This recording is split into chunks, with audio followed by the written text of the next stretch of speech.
Hello, everybody. Welcome to another edition of Geezerology. Scott and the dude from The Big Lebowski have something in common. They both have pretty negative feelings about the band, the Eagles. So I've given Scott an assignment of listening to the second album from the Eagles titled Desperado.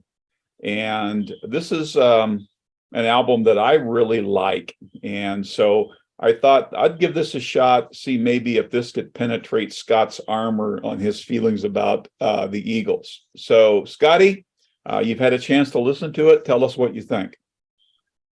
I always heard the Eagles hits and never thought much about them. In fact, just that, that's not anything I'm interested in.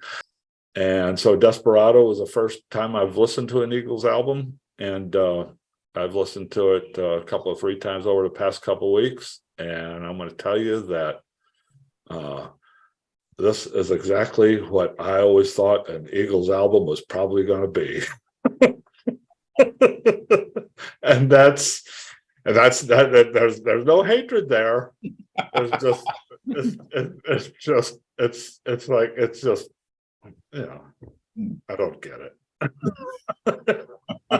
It's just, I've always had this feeling that they were just kind of Southern California Laurel Canyon hacks, and I still have that feeling.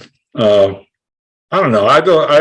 I hear nothing here that's interesting. It's just sort of your standard issue country music, country rock music with a little rock on it.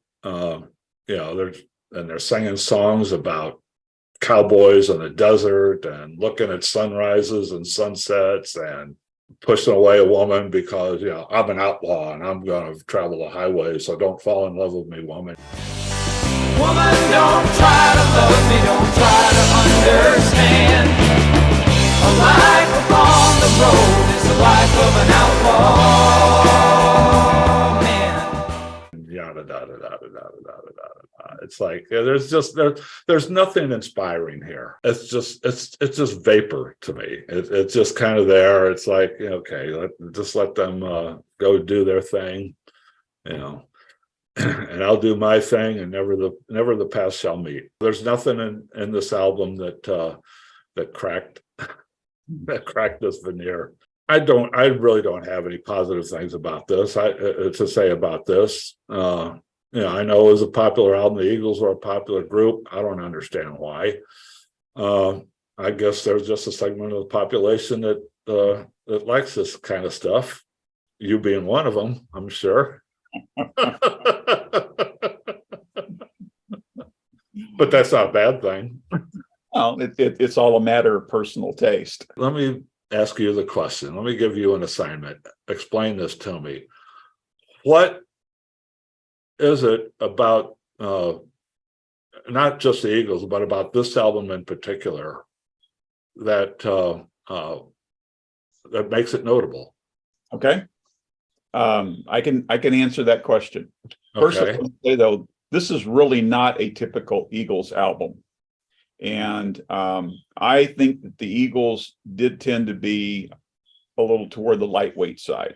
Okay. This is their second album. And they went into it with the idea they wanted to try to do some kind of a concept album. Okay. And the original idea is they wanted to do something. They came up with the idea about, let's do something about anti-heroes. Okay. And Jackson Browne, who was, friends with Glenn Frey, and I think they even roomed together for a while.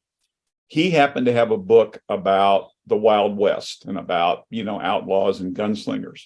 And he handed them the book and said, hey, anti-heroes, how about this? So they came up with a concept album centered around the theme of the Wild West. Now, there are some people who think that all of the songs in this concept album was an allegory for rock and roll. Don Henley kind of poo-pooed that at least one place I read, where he said, hey, we were just a bunch of musicians in California getting stoned, so, the rock and roll thing was, yeah. I'm a history buff, especially American history, and I like history of the West. So the historical parts of this album intrigued me. And they based what historical parts? Okay. They based a lot of the songs around the Doolin Dalton gang, which was an actual outlaw gang that existed in the real late 1800s. It wasn't their most popular album. It's gained some stature over time, but initially when it first came out, it wasn't as big an album as a lot of their other stuff. So when I picked this album, I thought, I know Scott is not into the Southern California, Laurel Canyon, country rock type genre. And I thought, well, this is a more serious effort from the Eagles. So yeah, let's see if this might be a little different for you. I knew going into it that it probably wasn't going to necessarily appeal to you because it's got country elements and all of that. I have always been fascinated by the appeal that people have for the bad guy, for the outlaw. I'm probably the most country person of the four of us, so yeah, I like some of the country elements to the music here. One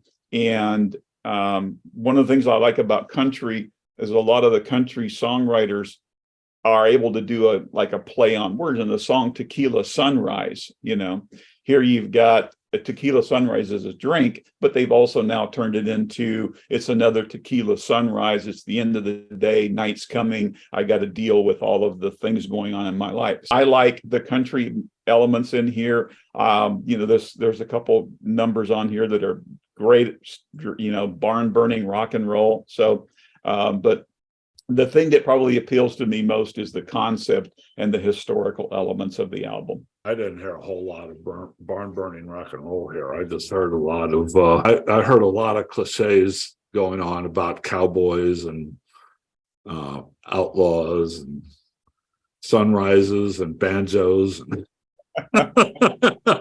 There's no ideas here that you couldn't get from watching any number of 1960s cowboy movies, and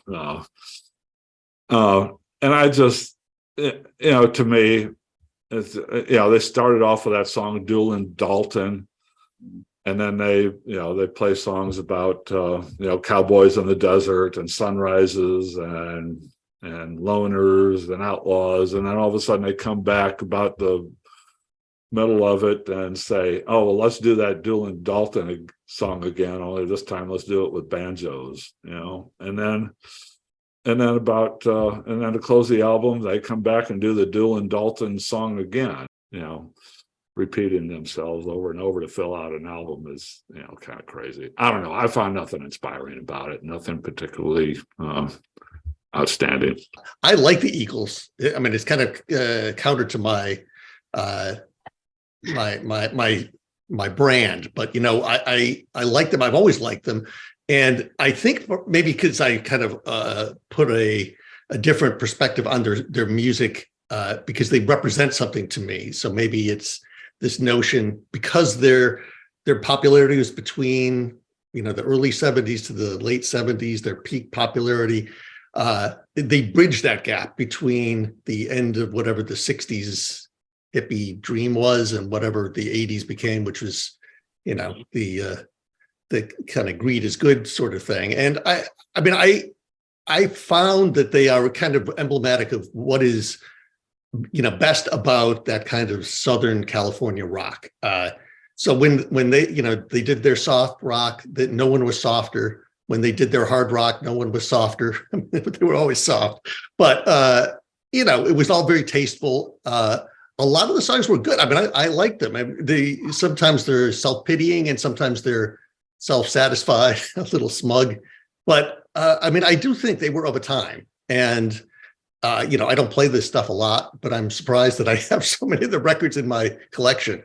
And I do like them. And the one thing that is surprising, I guess, the most is that they are really one of those very divisive groups. So a lot of people, somebody bought 150 million records.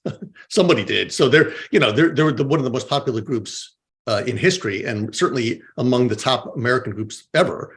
So they're really popular, but obviously there's a lot of people don't like them at all. And for those same reasons that I like them, I can, kind of turn it over and say, yeah, all of that stuff can be quite irritating. And if you listen to too many of those tracks all in a row, it can be a bit overwhelming. Desperado, you ain't getting no younger. Your pain and your hunger, they're driving you home. Now you got the right to sing the old man blues. They're trading your playboy for some hush puppy shoes. One more time.